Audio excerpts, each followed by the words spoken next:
avoidance, conditioning, and phobias. As we've discussed several times throughout the semester, avoidance is key to the development and maintenance of phobias.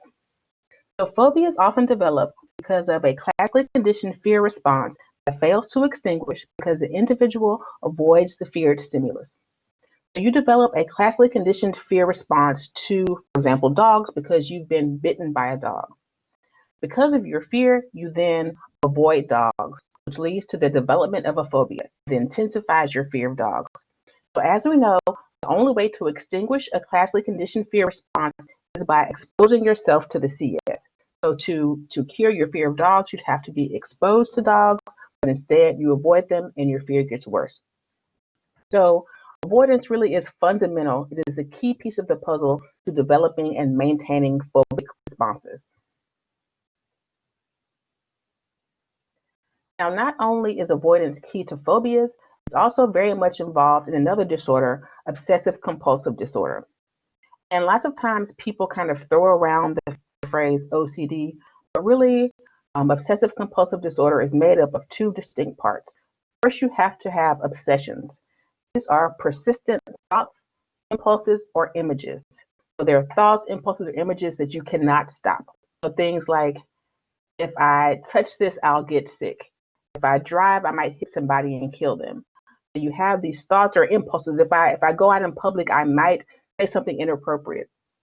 So you have these images, thoughts, or impulses. They're uncontrollable, they're persistent, and they lead to a great deal of anxiety. They increase your anxiety. You also have compulsions. These are repetitive actions carried out to calm the obsessions.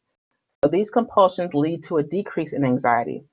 So if I wash my hands many times a day, that decreases the anxiety associated with the thought that I might catch a disease.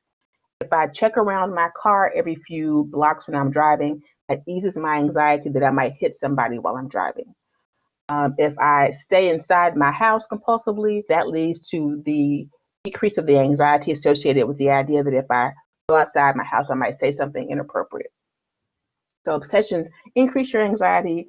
Engaging in the compulsions then decreases your anxiety.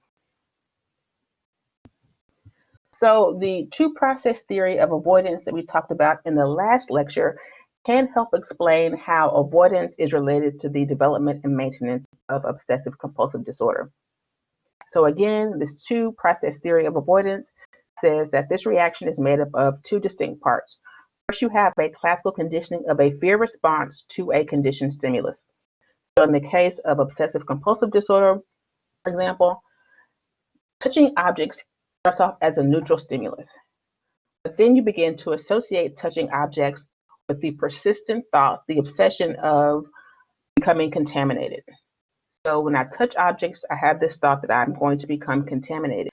The idea of becoming contaminated leads to the unconditional response of fear and anxiety. So now, when I touch objects, I feel fear and anxiety. The second part is the operant conditioning, the negative reinforcement. So now when I touch objects, that becomes a discriminative stimulus that lets me know that if I engage in the response of washing my hands, that will remove the anxiety and I'll be reinforced because of the reduction in fear and anxiety. So because touching objects is associated with thoughts of contamination, which causes me fear, now touching objects leads to fear. And now when I touch objects, I know if I wash my hands, it'll ease that anxiety. That leads to the repetitive responses of washing your hands to constantly ease the anxiety associated with touching objects. Another example would be driving. It's a neutral stimulus, but when you drive, you have these repetitive thoughts that I might hit somebody in my car and not know it. As you have these thoughts of I might hit somebody in my car and not know it, you have the unconditioned response of fear and anxiety. So now when you drive, you have the conditioned response of fear and anxiety. Driving then becomes a discriminative stimulus that lets you know if you engage in the response of pulling over and checking around your car, looking under your car to make sure you haven't hit anybody. That will then lead to the reduction of the fear and anxiety caused by the act of driving and the thought that you might hit somebody. Again, the negative reinforcement is that engaging in this compulsion, this repetitive behavior, then removes or allows you to escape or avoid the anxiety caused by driving or touching objects or eating a particular food.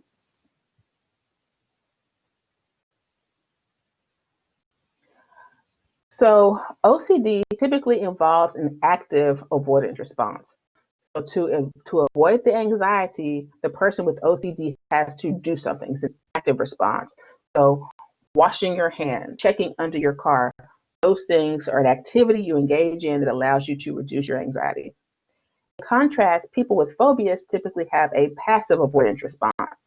They avoid their anxiety by not doing things. So by not eating at this particular restaurant, by not going around dogs, by not going to locations where I'm likely to see a snake. They have a passive way of avoiding the anxiety caused by their conditioned stimulus. But people with obsessive compulsive disorder may also engage in passive avoidance. So they may not touch doorknobs. They may not go to places where they're likely to feel contaminated. They may not go out in public for fear they may say something inappropriate. So some of their behavior is also kind of passive avoidance that we see with phobias. So some of their behaviors are also phobic responses. So how do you treat obsessive compulsive disorder? So if a compulsive behavior is maintained by avoidance of an anxiety-producing event, then preventing the avoidance response should result in the eventual extinction of the anxiety. So if you engage in your compulsive response to decrease your anxiety, avoiding that compulsive response should lead to a decrease in anxiety.